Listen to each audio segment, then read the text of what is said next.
As far back as I can remember, I always wanted to be a gangster.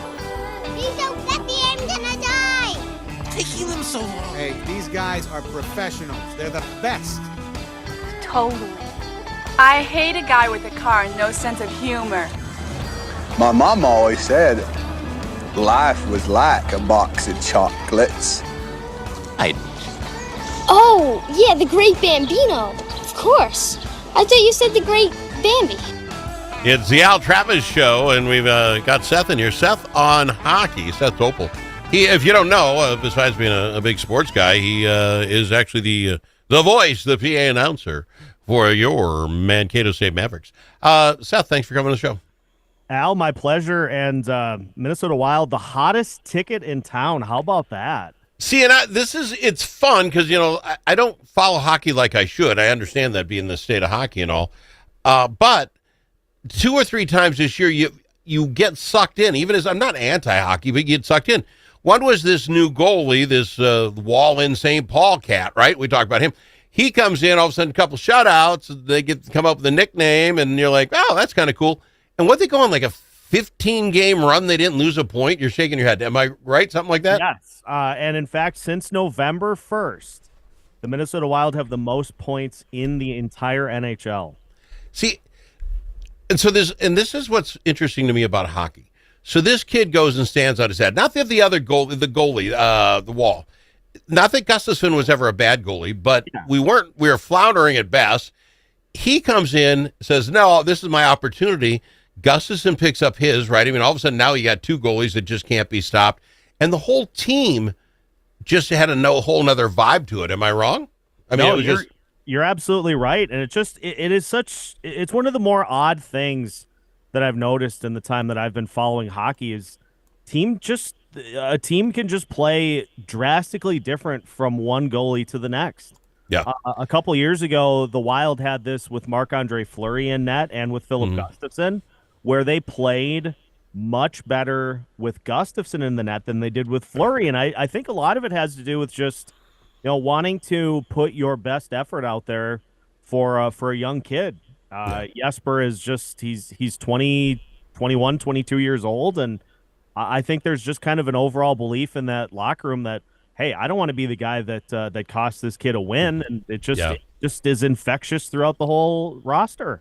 So that starts picking up, and now Al's paying attention. Here's the team to jump on board. We chatted about them. I'm exciting, but they're not the Dallas Stars. They're not the Colorado Avalanche, right? It's that next level, but we're the top of the next level. And I'm like, all right, I can live with that. It's something in Minnesota. And then they lose a couple. Okay, we weren't going to win them all. But then they got some guy, some defenseman guy. I don't have a clue. Oh, he's great. He must be great. We wanted him. They didn't want him. I don't know. That's the thing about trades. Oh, we got the greatest guy ever. Well, the other team didn't think so. They were getting, what I'm saying? Yeah. It's a sales job one way or the other. But we get this guy, and you probably know his name. Quinn Hughes. Thank you very much. Quinn comes in. Good for Quinn. They're back at it. What is it, a 6-game winning streak? I mean, holy Hannah. Well, and not only that, but I think what we have seen with this trade to get Quinn Hughes, who just, he kind of had run out of the enjoyment of being in Vancouver. They're a team that is at the bottom of the standings. Yeah. He's coming up on free agency a couple years from now, and he made it known that he didn't want to stay through a rebuild, so they put him on the market, and Bill Guerin said, this is a guy that can take us to the next level. So he made the big swing. He gets him, and I have often criticized this team for being too old, too slow. Bringing in Quinn Hughes, who is probably the second best defenseman in the entire NHL behind Phil McCarr. But he's fast, he's exciting, he plays with electricity, exactly what this Minnesota Wild team needed, so that now when you go up against Colorado and Dallas, who have more speed and more of just that excitement level, to match. Okay. So what I had heard from somebody, and again, I steal my thoughts on hockey from other people, might have been you, is that with this, right, we traded a couple of guys off that were good players. Yeah. But they weren't great players, and this was a great player, and you're telling me this guy, because of his speed or whatever, puts us now. Do you believe we're in that same category as the Avalanche and the Stars? If it was a coin toss now, we all went and played, we'd have a shot of winning? Absolutely. I think Serious? Wow. I think the Minnesota Wild, with this move, have vaulted into, the standings reflect it. They're one of the 5 best teams in the NHL. And I think this just has given them a level that they have not previously had over the last handful of years and maybe ever in franchise. Wow. You're talking about just players that are dynamic enough that, we saw it against Columbus in last night's game. The Wild didn't have their best game. I think part of that has to do with playing Edmonton and Colorado this weekend. They didn't have the best stuff, but they had exactly what they needed to get that win last night, having Kirill Kaprizov, having Matt Boldy, and having Quinn Hughes, having the elite level guys that can say, okay, team doesn't have it tonight. We're going to go take care of this and get the win. Gotta love that. All right.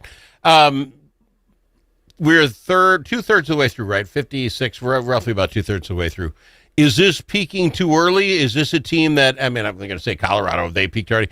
Do you peak too early? Is this a problem? Is that a problem in hockey? Or is no, we just got to punish people for the next 50 games?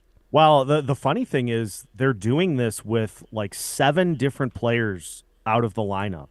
And obviously it's not Kirill, it's not Matt Boldy or any of those, Quinn Hughes, none of those guys are injured. But you're talking some pretty key contributors. Matt Zuccarello, who is one of their best point producers, is out.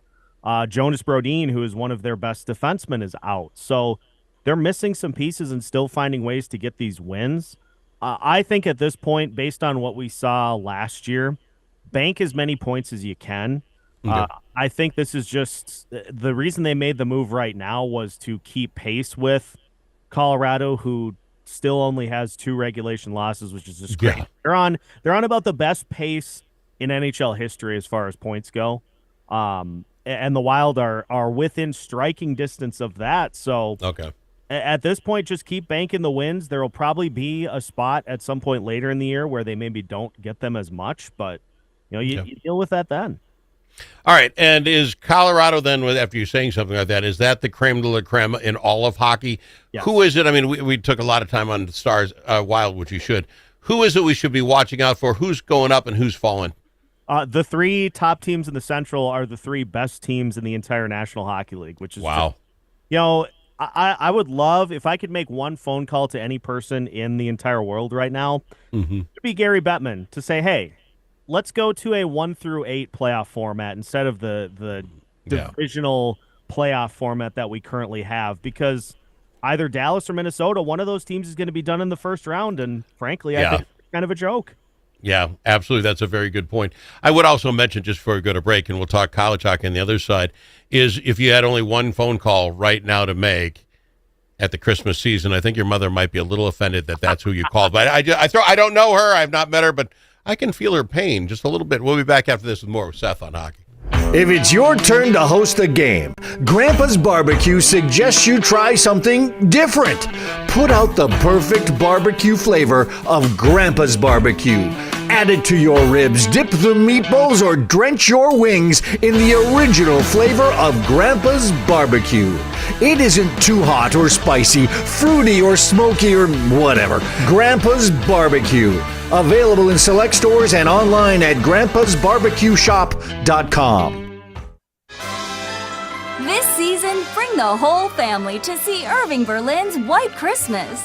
This smash hit musical based on the classic film returns by popular demand to delight you at Chanhassen dinner theaters. With loads of laughter and a stunning showcase of Irving Berlin songs, White Christmas is a celebration of the romance, friendship, and magic of the holidays. Make your plans today to see White Christmas. Visit chanhassendt.com. Every year, countless lives are lost to suicide, but it doesn't have to be this way. There's hope and there's help. SAVE, Suicide Awareness Voices of Education, is working to prevent suicide through education, training, advocacy, and support for suicide loss survivors. SAVE, Suicide Awareness Voices of Education, wants you to know that you can save a life. SAVE.org.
kidding me? You know that comment you said to the radio? The thing that we got wrong? Clearly, Brussels sprouts are the worst vegetable. Call us and let the world know your thoughts. 855-257-7469. That's 855-ALS Show. We've got him, Seth, on hockey, talking all things hockey in Minnesota, and I think he is the what do you call it, the announcer, the PA guy for the Mavericks. And your team's doing fantastic, my friend. You're sitting atop the CCHA. But before we get to that, work me out how this works with the Swiss. And evidently we tied them, right? One apiece. What was that about? Yeah. So this was there's a tournament every year called the World Junior Championships. Mm-hmm. And it's kind of a mini Olympics. It takes youth teams from all over the world, and they compete for the medal that is awarded. This is a huge deal for all the competing countries, and so it is being held in Minnesota this year, which is the first time it's happened for quite some time. I think back in the 80s it was held here in Minnesota. This was like a preliminary kind of a training camp for all those teams, so to speak. And the Mavericks, they've got a lot of time off before their next game. So just using this as kind of an opportunity to stay fresh. And they played this past Tuesday, and it was a 1-1 tie. Okay, and it's an exhibition, so I mean, I presume it doesn't do anything against your Perry Wise or any of the rest of that, right? Correct. Okay, but then what? As a coach, you let your kids go out there and play 2 extra hockey games that mean nothing, and someone gets injured.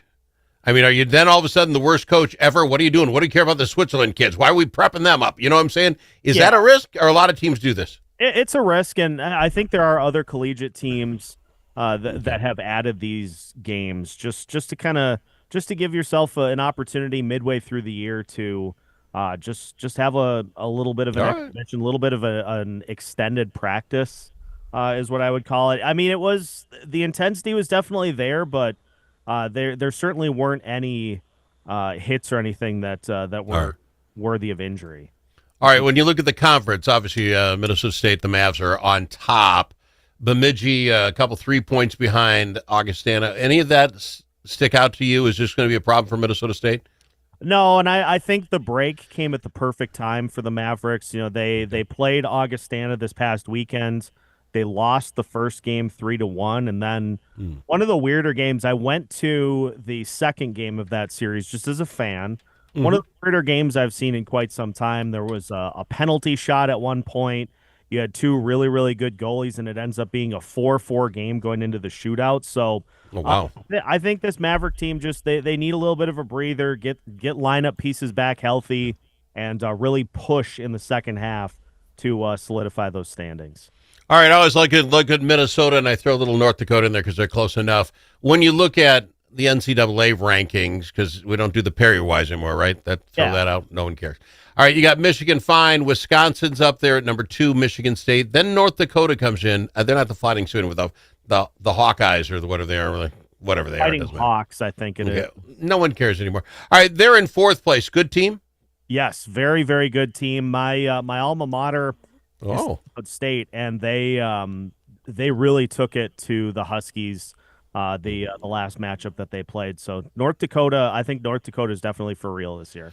All right, and then right after them is Minnesota Duluth. Any word on them? Bulldogs they're just continuing to cruise. They've been up near the top of the standings almost all season, and as we get further and further into the season, it looks like they are here to stay. All right, so 2 real, what I call those Minnesota teams. Then you got to get all the way down to 15. I mean, I could read them all off, I guess. We're down to 15 before you find Minnesota State. Should Minnesota State be higher up? Does it really matter? You just want to get into this frozen tournament, right? It's more so about just keeping yourself within striking distance as a fallback. If you win the conference tournament, you get into the NCAA tournament with the auto bid. So does that keep somebody else out of your section from getting in then? You know what I'm saying? If Minnesota gets that, then Duluth does, or whoever, Augustana doesn't slide in and take a spot? It could potentially. I think the fact that the Mavericks are the only team that is currently ranked amongst the conference is good for them. And I'll put it this way. I think if the Mavericks were to lose the conference tournament, I think they probably get in. But if it's the other way around and they win the conference, you may not see another team that gets in. Well, as this sits, that's what I'm saying, is if Minnesota State says, okay, we don't win this, Augustana does, Augustana gets in, will they keep number 15 Minnesota State in this? And in which case right now 20 Union gets blown out, right? That's kind of a crappy deal for you at the bottom. You really want to get up the standings a little bit, make sure you're there, right? Well, and I've had Matt Dean, the voice of the Maverick hockey team, explain this NPI thing to me like 6 times. Yeah, okay. I still don't understand it. But if you look at the NPI index, Minnesota State is 10th. Okay. I think that is going to really help their case too. And I presume that's power index. Who you play a good schedule. Okay, 100%. Okay, then tell me who's not on this list in the top 20. I'm throwing out my Gophers. What's wrong? I mean, they've just fallen completely off. They're nowhere to be seen. They, from what I gather, Al, I see the scores periodically. You know, I'm not the biggest like deep dive Gopher guy, but every box score I see from the Gophers is like a 7-6 game. Yeah, it's a little football game. Unbelievable. Now, what about St. Cloud? There's another one. Going through my Minnesota teams. Why have my St. Cloud, Huskies not there?